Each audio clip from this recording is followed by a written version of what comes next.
Hello, everyone. Today I'm talking to Donna Newman-Bluestein, a dance movement therapist, certified movement analyst, and a mental health counselor who currently specializes in older adult and dementia care. My conversation with Donna definitely shined a light on a subject that I've been avoiding a lot in my life. Not only do I actively avoid working with the older adult population, I also tend to stay pretty superficial in my feelings about my last grandparent who's still on Earth, my grandmother. It's easy for me because she lives across the world and I haven't seen her in 4 years. But this conversation makes me realize how important it is for all older adults to consistently receive deep respect and love from everyone around them, even if it seems like they're not all there. This episode is so helpful for anyone working with older adults or wants to know more about how to care for family members nearing the end of their lives. Donna really breaks down the identity and needs of the older adult and shares her passion through our conversation. This is Mind Your Body, a dance movement therapy perspective on the integration of our emotional, cognitive, physical, and spiritual aspects of our being into one more aware and whole existence. I'm Donna Newman-Bluestein. I am a dance movement therapist. I've been working as a dance therapist for about 40 years. And I've worked with people of all ages and all abilities. And in recent years, I've settled on working with mostly older adults and people with dementia. That's great. So is there a reason you start to focus on older adults and dementia? Yes. My dad had dementia, and he was in a nursing home, and I wanted to be where he was. So it was a large facility, and there was a dance therapist working with him. So it wasn't like I would be working with him, but I thought it would be great to be working in the same facility. And I had worked with people with dementia for, on and off for years, because my work has always been part-time. I've worked with a lot of different populations. And it also struck me that working with people with dementia requires that one be heart-centered. And that seemed like a good place for me to be working at this point in my life. So, did you say heart-centered? Heart-centered. What do you mean by that? Well, with some populations, we have to think more. We have to give them more of the reasons we're doing things with them. With some populations, we need to be more physical. But with people with dementia, we need to be more in the heart. We need to be centered in the heart. How do I know that? Because as a dance movement therapist, we read movement, and a lot of times people would be blowing kisses. So it didn't take a whole lot for me to figure out that meant that they needed to both give love and receive love. So why is dance movement therapy a preferred treatment for older adults and dementia? Well, I think many older adults become more sedentary, although the lifestyle is changing, so there are more active older adults. But for those who, particularly those who are in institutions, there's too much sitting. And we're not healthy if we don't move. We need to be moving in order to enhance our immune systems, to get our joints moving, to get everything moving, our lymph systems. So that's part of the reason. But also it struck me that as we get older, and we're approaching the ends of our lives, that means that we're approaching the point when we lose our physical bodies. And I thought about what that would mean for me. And before letting go of something, I really want to feel it fully. So I'm taking what I would want for myself and offering that. And what I'm finding is that the people I work with may be very sedentary. They love to move if we can give them a way of doing it that's joyful, that's easy and pleasurable and meaningful. And also people who have dementia are losing their cognitive abilities. Unless they have a stroke, they're not likely to lose their physical abilities. So they can actually get stronger and more flexible. So because one part is not working as well, it seems to me that to be balanced, we should enhance the parts that they can do well. In fact, They are really willing to move. They are still very social, and they're exceptionally emotionally focused. So dance therapy is a perfect medium for them. Yeah. Before what you said about before the end of life, you would want to feel your body fully. So how do you help your clients feel their body fully, and how do you help facilitate the process? Well, the more clear I am about what it is what my goals are for them, the more easily I can achieve them. So I always knew that what I wanted was for them to use the torso more, to move the trunk. Because the stereotypical way we think of older adults listening to music is tapping their toes and maybe their heads moving. But they don't move their torsos. And if we only are moving fingers and toes, it's really not affecting our emotions very much. So I want to get to where emotions live so that we can be moving emotions. I find one of the ways, well, the most important way is to name what they're doing. Even if they don't have verbal language, they still see. And so if I'm mirroring them and saying their name and doing their movement, they're going to notice it. So I just do what they do, and I'll just name the tapping of the toes. Then I've begun to differentiate that some people are moving their fingers, some people are tapping their toes, and the different ways that people do that.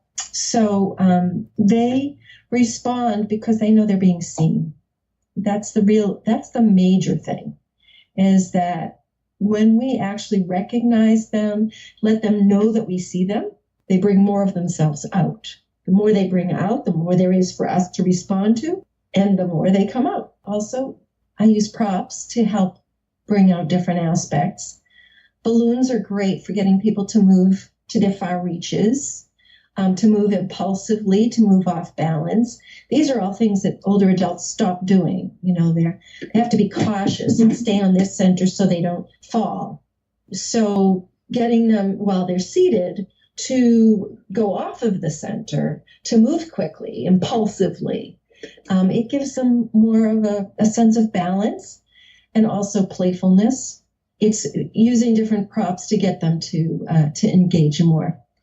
I think people with dementia don't have the ability often to initiate.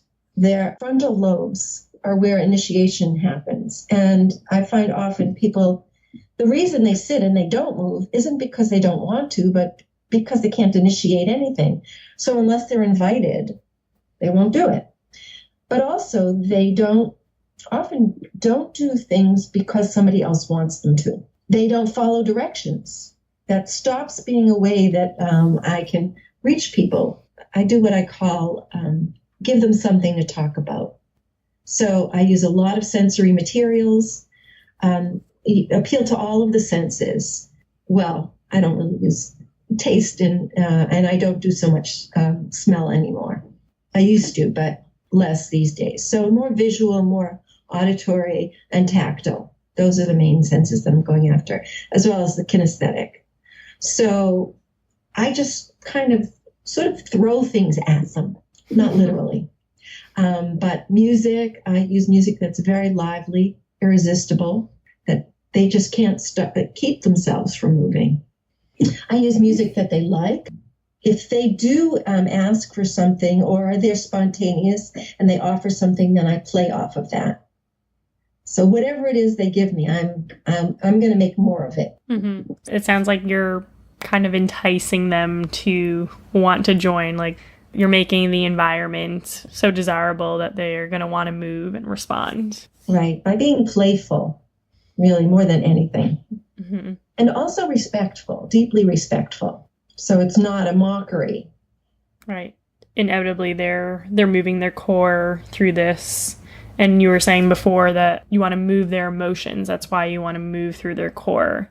So what do you mean by that? How are you moving emotions from the core? The word emotion, literally, it comes from the Latin, and it means out of motion. So depression, for example, is a feeling that gets stuck in the body. And mostly it's not feeling sad. It's withholding the feelings of sadness. So when we move our core, we're more likely to move and remember maybe the sadness. What usually happens more often is that they find joy. They let go of the sadness and they find joy. And then they may remember the sadness.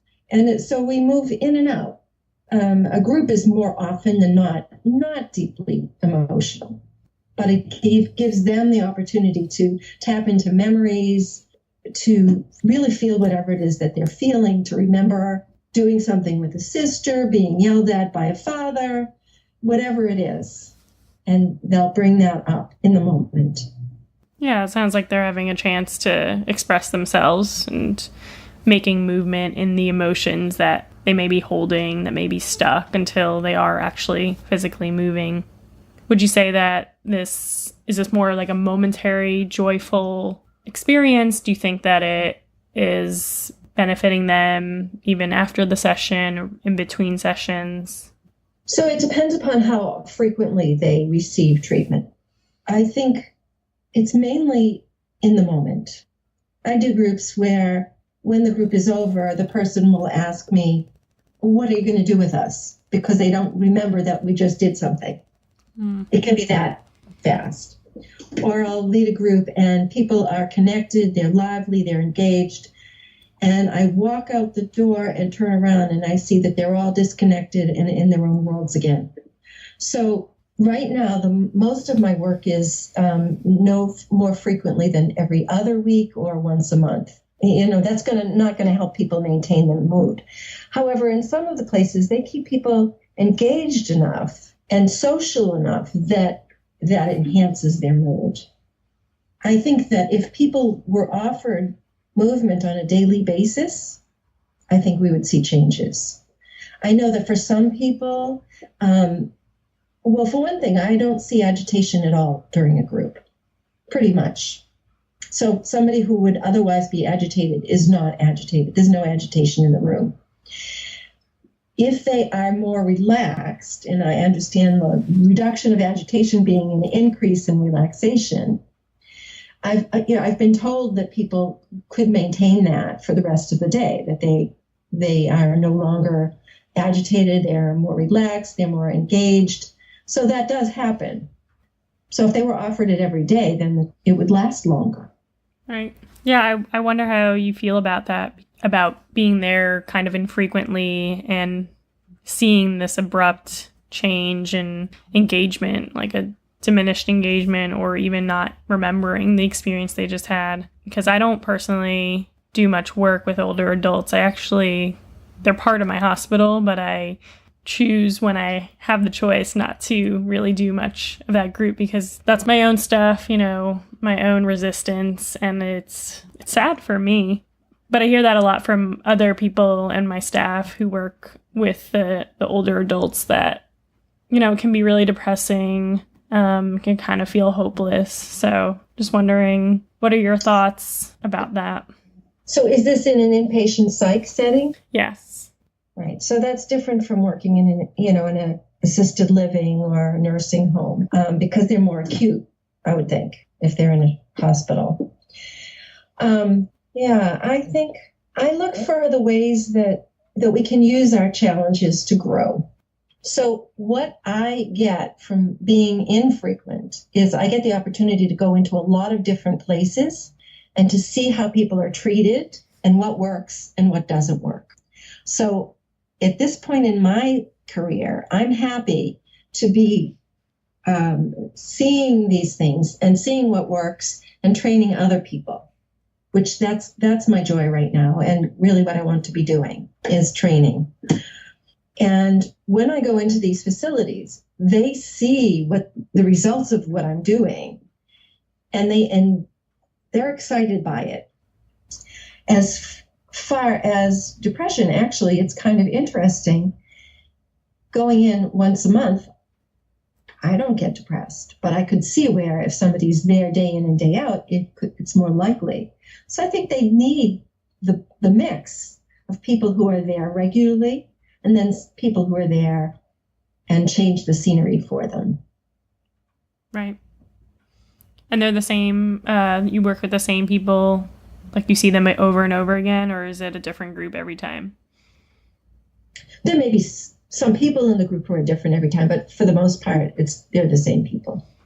And do they recognize you? Do they remember? So mostly they remember that they know me. I'm familiar.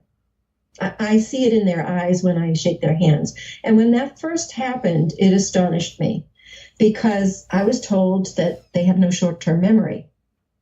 So how do they remember me a month later? That's pretty strange. But what I found was they do remember me. And I see it in their eyes when I shake their hand. When I introduce myself, they recognize me. They say, yes, I know you. And there are some who don't, some who never saw me before in their own memory. Do you think that's because they had a more whole body experience with you, that, you know, it's not like they're not just using their minds to remember, but they have the body-based experience remembering you?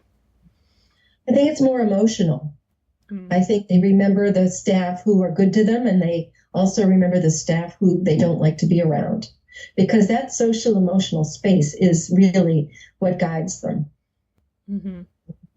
Do you help them connect to each other and socialize with each other in the groups? Yes, that's my focus. Mm-hmm. Yeah. So I think that I want to share something that happened many years ago when I was at training. I took a class in biofeedback. And the first part of what the instructor did was he had a man hooked up to biofeedback equipment that showed brain waves. And the rest of us were watching. And as the instructor led a visualization, you could see that as he was suggesting to the person whose eyes were closed that you're lying, you're supported by a cloud and you're relaxed, and you could see that the brainwaves leveled off. And that when he would suggest that, a bear came, you'd see the spike in the brainwaves. After that, he had the same person hooked up to these same electrodes, and everyone in the circle, including this person, was holding hands. This person's eyes were closed, and the instructor suggested that two people across the circle would separate their hands. So what we saw was when everyone in the group had their hands connected, the brain waves were level. And when two people broke contact, the brain waves spiked. Wow. That was before I started working as a dance therapist. So what I understood from that was that our connection to one another, at least when we're touching, affects our brain waves. If it's affecting our brain waves, my common sense tells me that that's affecting our chemistry, our body chemistry. And if our body chemistry is affected, I know that it's affecting our emotions, our whole being. So I took that understanding with me into my work. And what I think happens now, what I see happen, is that I'm providing people with an experience where they feel an integral part of the whole. We're not necessarily holding hands, but we're connected. I ensure that we're connected from how I begin the group, which is with our arms open, ready for a hug. I create moments early on where I invite them to connect to somebody across the circle, to look at them, to point to them. Because, and I tell them this, when we exercise for our own bodies. And when we dance with other people. Dance is about moving our bodies and about our relationship with others. So I'm building that in the entire time. And also while I'm giving them feedback, mirroring them verbally, letting them know that I see that the movements they're doing, I'm also letting them know that I see the ways they support one another, the way they help one another, the way they connect. That's really nicely put. And I can kind of imagine that a lot of them are pretty internally focused or not really presently focused in the room or with other people normally. So to have that experience is really powerful.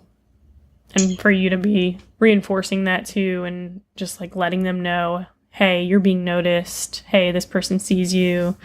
You're connecting. You're part of something bigger.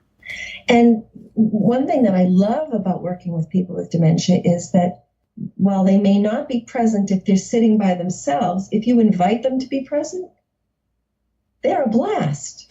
They are so much fun.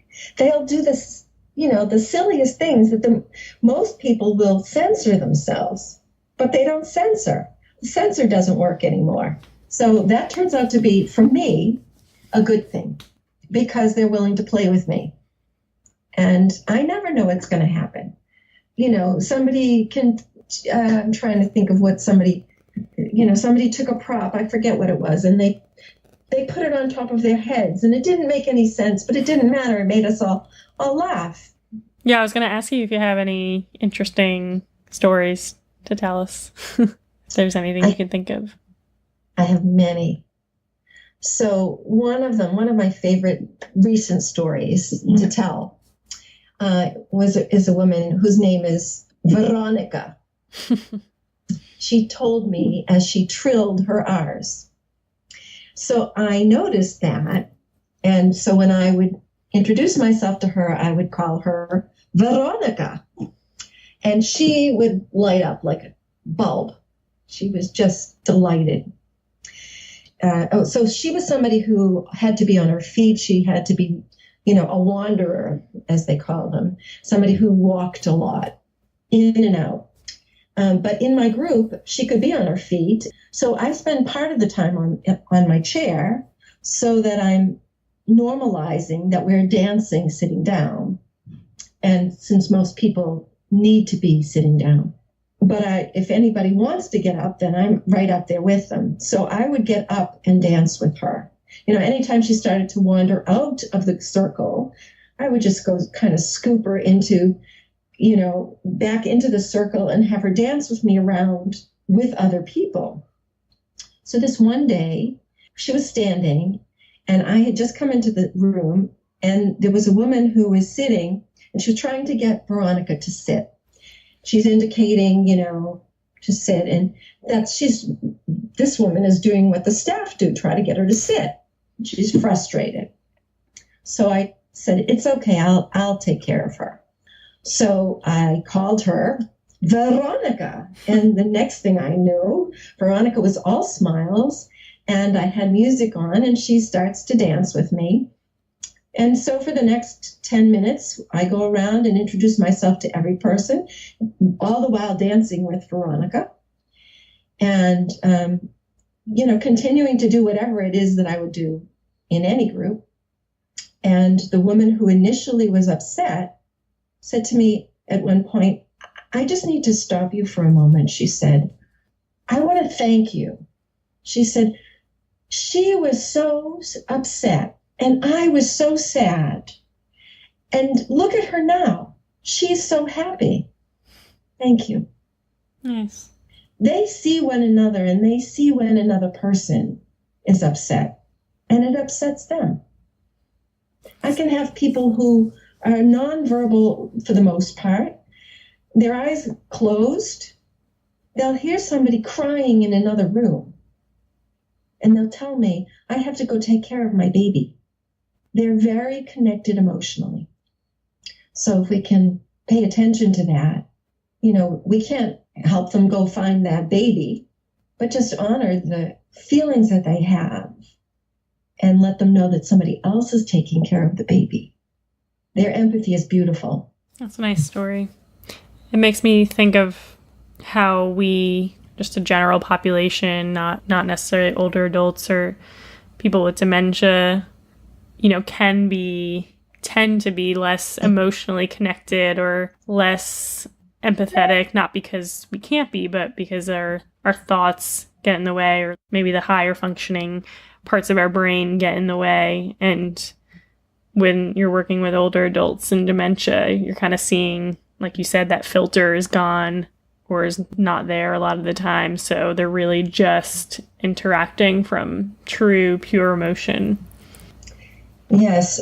Tom Kitwood was a gerontologist, a sociologist, a social worker who was very influential in the field of dementia care. In the 90s, he wrote a book called Dementia Reconsidered. And he's the person who's responsible for the resurgence of the term person-centered care, which is being used not only in dementia care, but in all kinds of care. He saw through a different lens how people with dementia were being treated with a medical model, and how that's a model that doesn't work for them.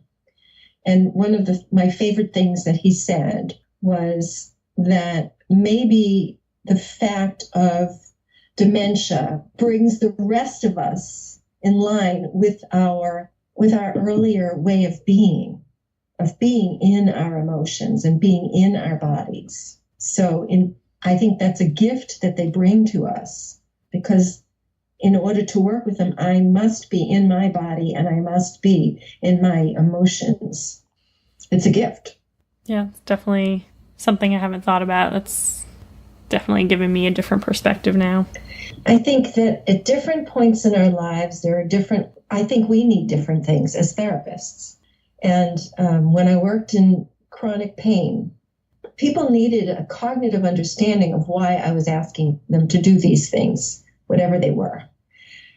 So I was very much in my cognitive brain. At different points in one's career, there may be a need for us to be more mind-centered, heart-centered, spirit-centered. Right. Just like everyday people in their lives need different things. Yeah. Mm.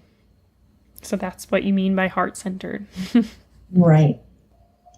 I think that we don't have a good terminology for dementia.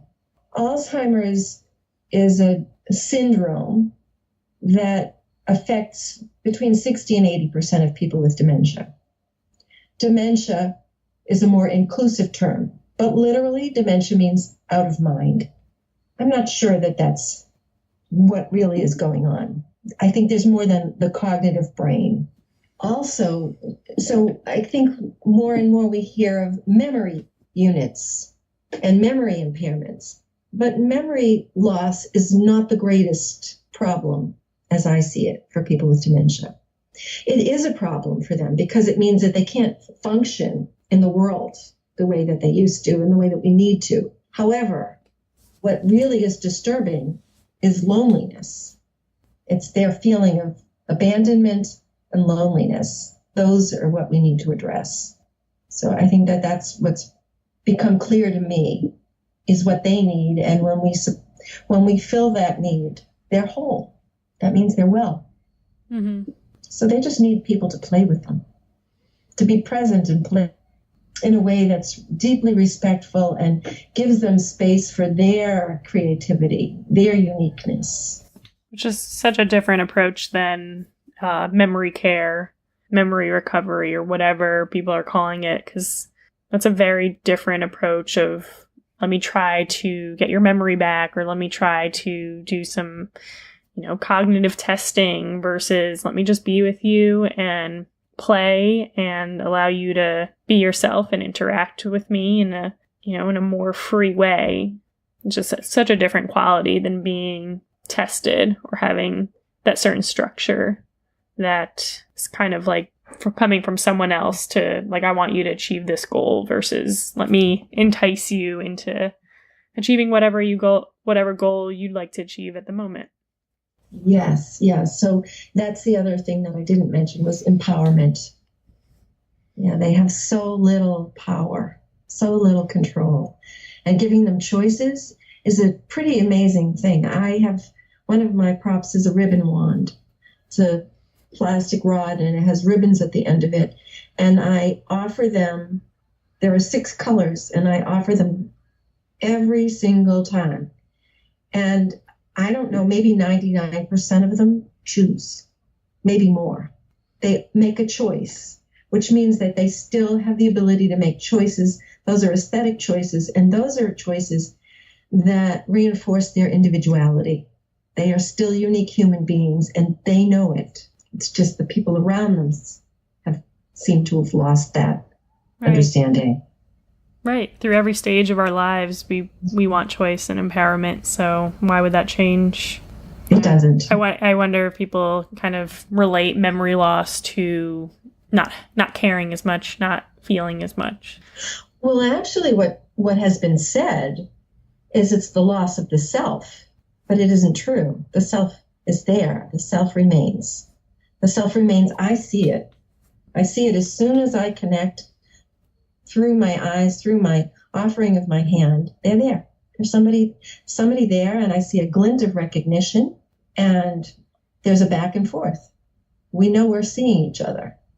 It doesn't happen in the world at large very much. Yeah.